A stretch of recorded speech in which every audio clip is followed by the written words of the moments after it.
Olá, está no ar mais uma edição do Jornada, programa produzido por toda a Justiça do Trabalho. Todas as semanas fazemos uma viagem pelo Brasil mostrando projetos e iniciativas que beneficiam toda a sociedade. No programa de hoje, uma reportagem especial sobre telemarketing. Vamos mostrar a rotina de quem trabalha do outro lado da linha.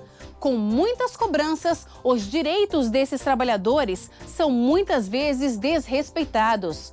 Em outra reportagem, vamos passar por Belo Horizonte, Campinas e São Paulo, capital, para conhecer os centros de conciliação dos Tribunais Regionais do Trabalho, que ajudam a solucionar processos por meio de acordos.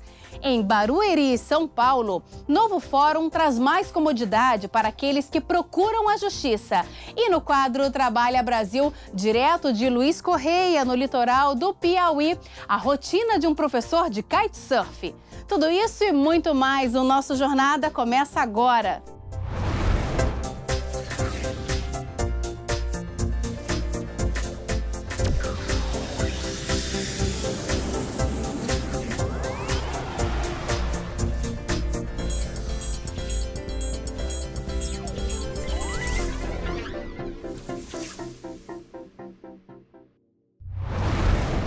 O serviço de telemarketing é um dos que mais emprega no país e para muitos brasileiros é o primeiro emprego. Em algumas empresas, no entanto, essa atividade pode esconder humilhações, pressões exageradas por resultados e traumas psicológicos. Na nossa reportagem especial de hoje, você vai saber como uma rotina de abusos do outro lado da linha contraria os direitos trabalhistas. No ramo de serviços, o setor de telemarketing é o que mais cresce no Brasil. Já são mais de 2 milhões de operadores. 64% têm entre 18 e 29 anos. É o caso desta jovem de 19, que assumiu há poucos meses a função. Você tem que bater uma meta de um tempo X, de uma qualidade X de ligação. E aí, nesse período, o chefe fica, vamos... fica lá em cima de você e faz a campanha interna da equipe. E é uma pressão muito grande, porque quando você não atinge, você fica se sentindo mal, porque, nossa, eu não sou tão capaz. Além de suportar a pressão e os problemas causados para atingir metas, a operadora enfrenta a falta de respeito de alguns clientes do outro lado da linha. Já aconteceu um episódio que eu saí chorando do trabalho, falou que eu tava ali sendo paga para escutar ela mesmo. E que eu não fazia nada da minha vida, então eu quero escutar ela. Aquele teleoperador, ele está tendo que lidar com a empresa não querer resolver o problema nas suas unidades, com seus servidores, e a via do telefone dentro de um sistema que não permite ele fazer tanta coisa. Este professor e psicólogo fez uma pesquisa sobre o adoecimento psíquico do teleoperador com 182 trabalhadores de 16 empresas no Distrito Federal. Os estudos revelaram que 34% deles se sentem sobrecarregados e outros 30% já pensaram em desistir de tudo. Mas o dado que mais chamou a atenção foi o de pessoas que já pensaram em suicídio após trabalhar em call center. Com uma sensação de insuficiência, inutilidade e incompetência também cada vez maior. E aí chega ao ponto que ele se pergunta, afinal, o que eu estou fazendo aqui? Gabriel sabe as consequências de um trabalho desgastante na área. O estudante trabalhou 3 vezes como operador de telemarketing. Nas 2 últimas, ele fazia cobrança de contribuição sindical e venda de produtos de um banco. Nos dois, assim, era muito próximo, assim, a questão da cobrança e da tentativa, assim, muito exacerbada de você tentar fazer um bom trabalho, né? E às vezes parecia que esse trabalho não estava sendo notado, assim, a sua tentativa não estava sendo vista, e uma cobrança extrema da gerência, dos supervisores de quanto a esse trabalho, né? O resultado que ele estava sendo, né?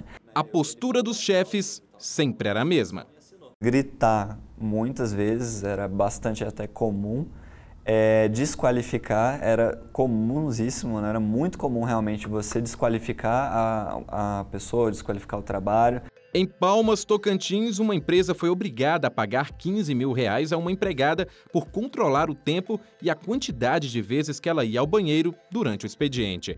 De acordo com a ação, o prazo para que a operadora retornasse ao posto de trabalho era de 5 minutos. O controle era feito por um sistema de informática, que enviava uma mensagem para o supervisor e registrava o nome do empregado que se ausentava do posto. Uma das metas impostas era a de não ultrapassar o tempo de 5 minutos para que todos pudessem ser premiados com folgas aos sábados. Esse tipo de conduta é uma conduta que afronta e ofende a dignidade de qualquer pessoa, inclusive o trabalhador. Um problema que pode dificultar a comprovação de assédio moral por parte do empregado para que ele possa entrar com ação na justiça é a falta de provas. É preciso ter mensagens eletrônicas, relatórios ou o testemunho de colegas. E foi por meio de testemunhas que uma analista de call center conseguiu comprovar o assédio moral em uma empresa de telemarketing na Bahia. Quando não conseguia cumprir as metas impostas pelo chefe, a analista tinha um nome colocado num boneco que ficava exposto numa caixa de papelão no formato de um caixão, na entrada do local de trabalho. O caixão ainda tinha o nome de erro fatal. De acordo com o processo, os chefes usavam apitos para pressionar os analistas de call center a venderem e oferecerem produtos. Além disso, chamavam a trabalhadora de preguiçosa. Ao avaliar o caso na terceira turma do TST, o ministro Alexandre Agra Belmonte afastou a alegação da empresa de que a prática era uma forma indiscriminada de alerta e estímulo para o empregado se esforçar. O ministro explicou que, uma vez comprovada a conduta, o dano moral é presumido, decorrente do próprio fato. Segundo essa especialista em medicina do trabalho, o empregador deve se preocupar com a saúde e rotina de trabalho do operador de telemarketing. Por isso, as empresas devem implantar programas de controle médico de saúde ocupacional no ambiente do trabalho para a prevenção de doenças relacionadas à audição, à fala e à postura corporal. É uma promoção de saúde, é o trabalhador acompanhar, o empregador acompanhar o trabalhador, pelo menos assim, anualmente, fazer os indicadores, levantar esses casos e, dentro do possível, estar criando datas, cronogramas de ações de promoção de saúde dentro da empresa. Nós estamos falando aqui de respeito, nós estamos falando aqui de dignidade, nós estamos falando aqui de preservação da saúde das pessoas, né? E isso não é algo que fique confinado ao ambiente de trabalho, né? É preciso lembrar sempre que o empregado é, antes de tudo, uma pessoa. E todo empregador deve considerar isso como uma regra de ouro de conduta. Vamos agora fazer um giro pelo Brasil para acompanhar algumas decisões de destaque. O TRT de Minas Gerais condenou o consórcio Ótimo de bilhetagem eletrônica a indenizar em R$ 2.000 um empregado que sofria constantes agressões físicas e verbais por parte dos usuários do transporte público, principalmente quando os passageiros se recusavam a pagar pelo uso do banheiro da estação por falta de limpeza do ambiente. Para o TRT, a situação imposta ao trabalhador foi ilegal e atentou contra os direitos da personalidade, causando abalo moral. Um supervisor de vendas de uma cooperativa agrícola de Mato Grosso do Sul teve o pedido de indenização por danos morais negado pela Justiça do Trabalho. O empregado alegou ter sido chamado por um apelido pejorativo pelo supervisor na frente de colegas por não atingir as metas estabelecidas, mas não conseguiu comprovar a conduta desrespeitosa. Para o tribunal, o fato de terem sido feitas reuniões com cobrança de metas e resultados por si só não configura ato ilícito do empregador. Uma professora no Rio Grande do Sul que teve mensagens pessoais impressas pelo diretor da escola em que trabalhava vai ser indenizada em R$ 6.000.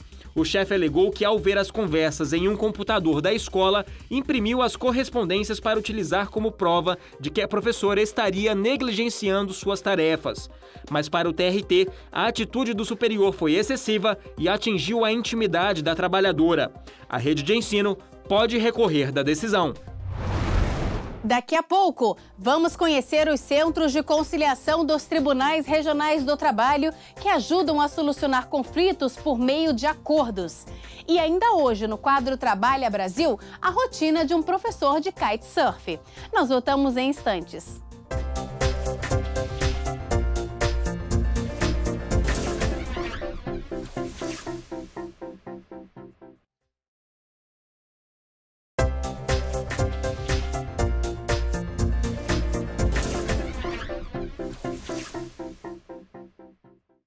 Chegou a hora do JT em ação, com iniciativas da Justiça do Trabalho para melhorar os serviços oferecidos aos cidadãos. O Corregedor-Geral da Justiça do Trabalho, o ministro Renato de Lacerda Paiva, realizou correição ordinária no TRT de Pernambuco, em que foram avaliados os serviços judiciais e administrativos. O ministro destacou a importância de ferramentas como o e-Gestão e o PJE para acompanhar o desempenho da Justiça do Trabalho no Brasil. Em Florianópolis, o TRT da 12ª Região firmou parceria com a Federação das Indústrias de Santa Catarina para a promoção de ambientes de trabalho saudáveis nas fábricas do estado. A aliança faz parte do programa Trabalho Seguro, com iniciativas para prevenir acidentes de trabalho e doenças ocupacionais. 24 alunos que estão concluindo o curso de Sistemas de Informação para a Internet do Instituto Federal de Rondônia visitaram a sede do TRT da 14ª Região em Porto Velho. Os estudantes tiveram contato com os profissionais da área, conheceram a estrutura de tecnologia da informação do tribunal e os principais sistemas de tecnologia em uso. O encontro faz parte do Programa de Responsabilidade Socioambiental Justiça do Trabalho de Portas Abertas. A Justiça do Trabalho é pioneira na solução de conflitos judiciais por meio de acordos. Em todas as instâncias trabalhistas é possível conciliar. E pensando em aprimorar ainda mais os meios para a solução consensual de processos, a Justiça do Trabalho conta com centros de conciliação. Saiba mais na reportagem. Devido à crise econômica enfrentada pelo Brasil, mais de 11 milhões de pessoas estão fora do mercado de trabalho.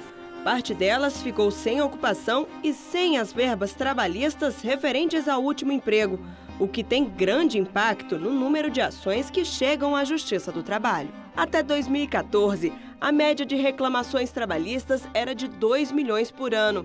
Em 2015, o número subiu para 2 milhões e 600 mil. E a expectativa para 2016 é que o total chegue a 3 milhões de processos. A grande demanda faz com que as pautas de audiências fiquem sobrecarregadas.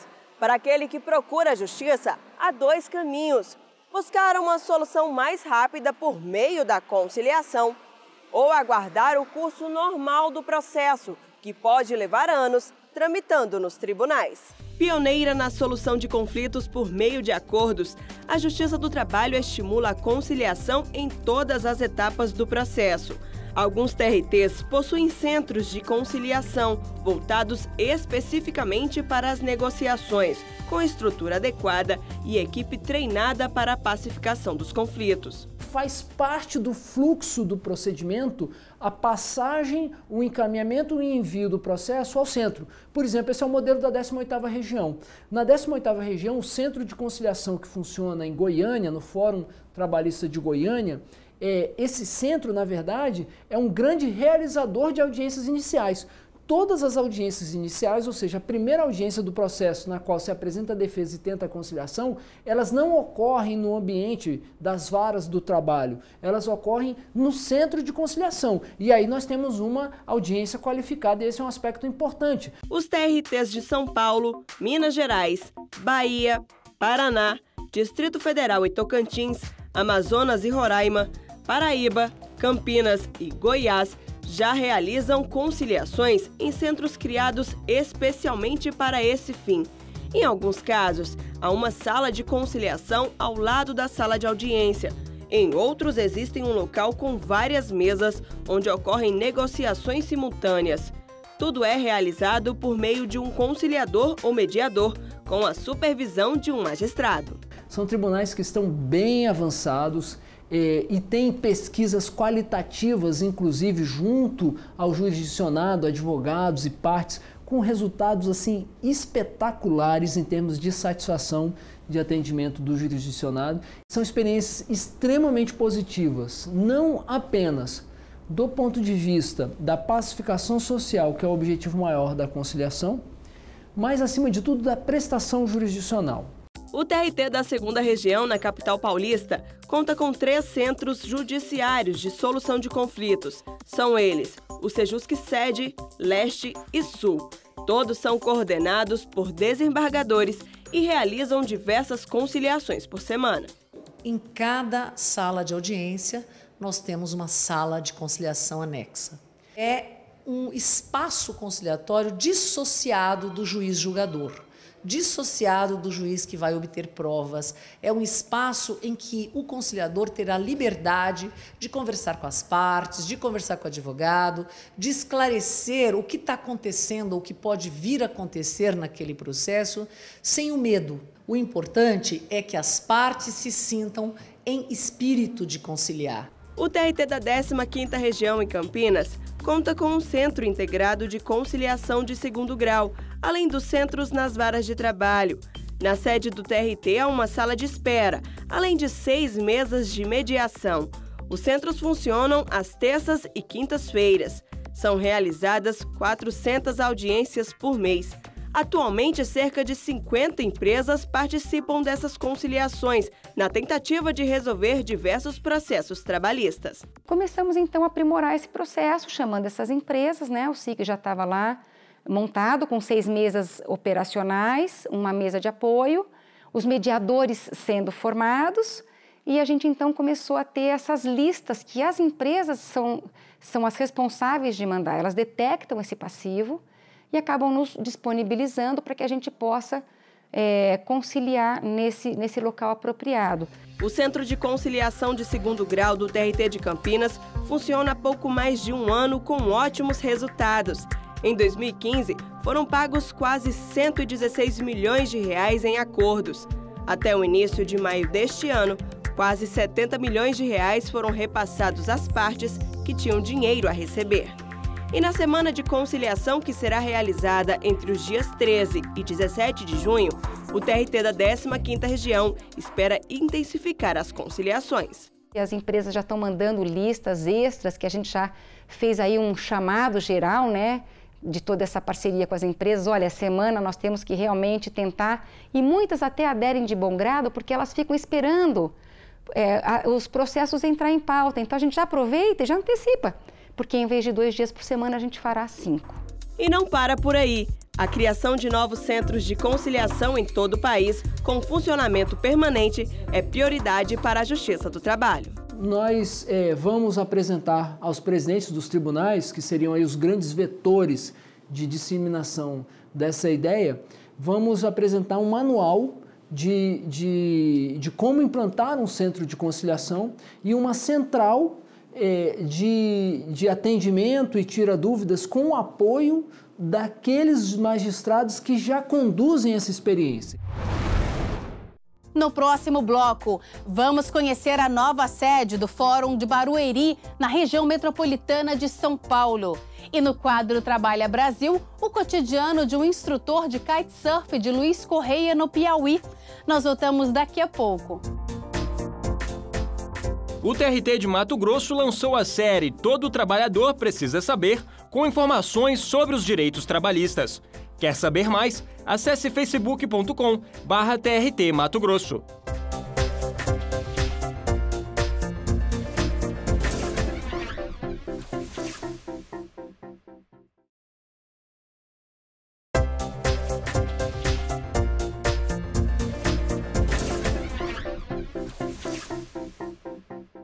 A Justiça do Trabalho em Barueri, na região metropolitana de São Paulo, mudou de endereço. O novo prédio, que acaba de ser inaugurado, traz mais comodidade e segurança para magistrados, servidores e cidadãos. Endereço novo e muitas mudanças no Fórum de Barueri. Na segunda vara trabalhista, por exemplo, o espaço é 2 vezes maior que o antigo. O prédio mais moderno conta com iluminação natural, o que deve ajudar na economia de energia elétrica. Toda a funcionalidade, o maquinário, isso aqui com certeza vai auxiliar em muito a gente poder atender melhor o jurisdicionado aqui. A inauguração foi no dia 12 de maio. O novo prédio da Justiça do Trabalho em Barueri funciona na Alameda Araguaia, em Alphaville. 2 novas varas também foram criadas e vão funcionar de forma 100% eletrônica com o sistema do PJE. Agora o Fórum passa a ter 5 varas para atender a população. O Fórum antigo era muito ruim. As instalações péssimas, não tínhamos condições nem de melhorar a parte de informática e tudo com total incapacidade do prédio. A necessidade de ampliação do fórum pode ser medida também pelo número de ações trabalhistas. No ano passado, quase 13 mil processos tramitaram aqui em Barueri. Os setores mais reclamados foram serviços, indústria, comércio e transporte. Processos que eram distribuídos para 2 varas agora vão ser distribuídos para 5. Então, aliando as duas coisas, 5 varas e 2 completamente PJE e as outras também já com PJE, isso vai possibilitar que a gente consiga realmente acelerar a dação da prestação jurisdicional. E chegou a hora do quadro Trabalha Brasil, com profissões não muito convencionais. Você já imaginou ter um escritório na praia? Esse é o caso de um instrutor de kitesurf do município de Luiz Correia, no Piauí. Nossa equipe foi até lá conhecer a rotina desse profissional, marcada pelos ventos fortes que proporcionam lindas manobras na água e no ar. Seja para se divertir, se bronzear ou caminhar pela orla, é sempre tempo de ir à praia. E para os que desejam adrenalina, existem os esportes aquáticos mais radicais como o kitesurf, que em uma descrição simples significa velejar sobre as águas, puxado por uma pipa e com os pés em uma prancha.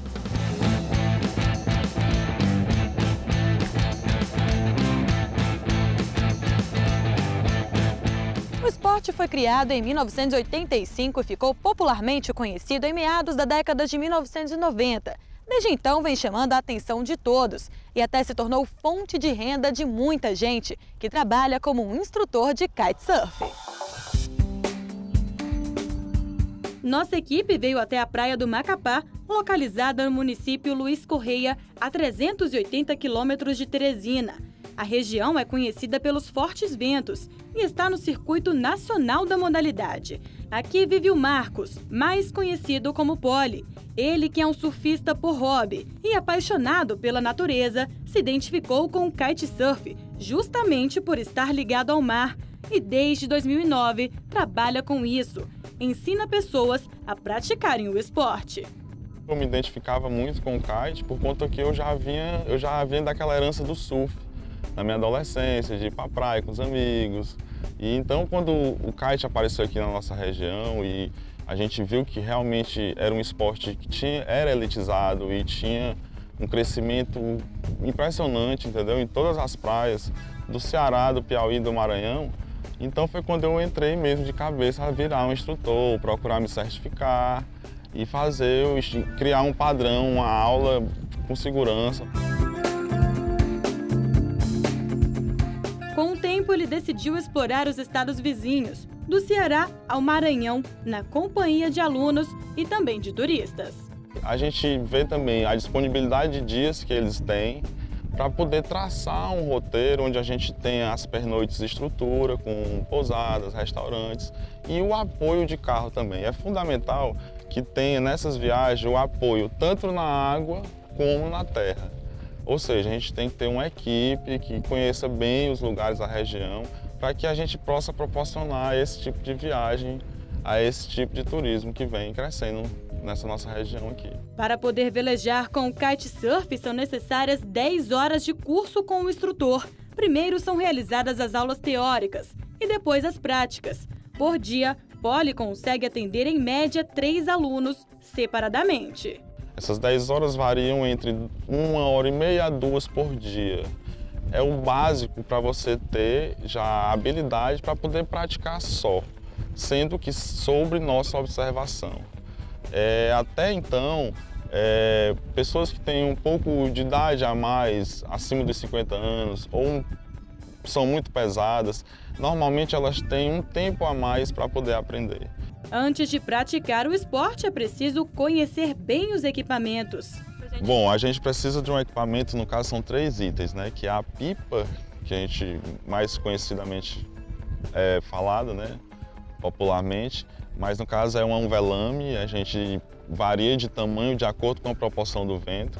Esse velame ele é controlado por umas linhas, são usados vários tipos de prancha. A bidirecional, que é a mais comum, como a gente ensina os alunos, que você consegue ir para os 2 lados. O protetor solar também é um companheiro diário. Abusar do protetor solar, porque a gente usar o boné, o óculos escuro, é tudo importante. O colete salva-vidas para o aluno é fundamental, com o capacete. Tudo depende das condições do tempo e para qual lado o vento está soprando. A condição ideal para o esporte é o vento lateral, em que o mar vai te jogando sempre para a terra. Também tem o vento terral, que leva o kite surfista para o mar, e o maral, que pode trazer o praticante de volta para a terra, mas também pode arrastá-lo contra obstáculos. Esses 3 tipos de ventos, todos eles dão para velejar, a gente pode fazer um curso, só que determina o quê? Situações de segurança. Você precisa de uma embarcação ou de um jet ski, porque caso haja um problema, esse equipamento ele pode se deslocar para o mar, para o oceano. E a gente, com a embarcação, como um aluno também, com a embarcação a gente tem essa segurança de fazer o resgate, não tem nenhum problema.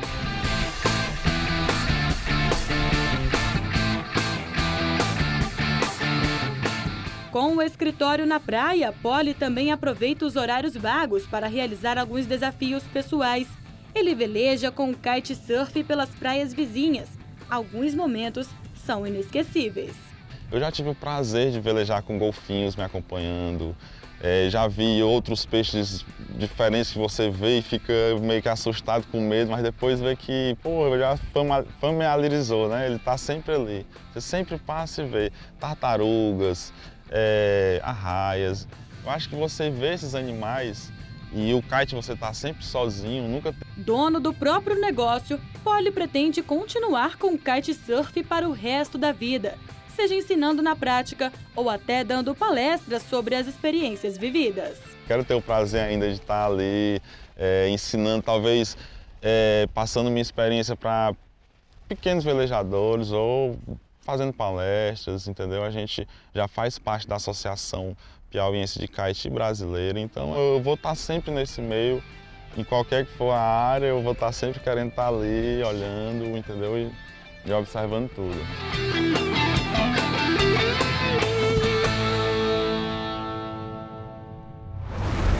E o Jornada de hoje termina aqui. Muito obrigada pela companhia e até semana que vem. Tchau!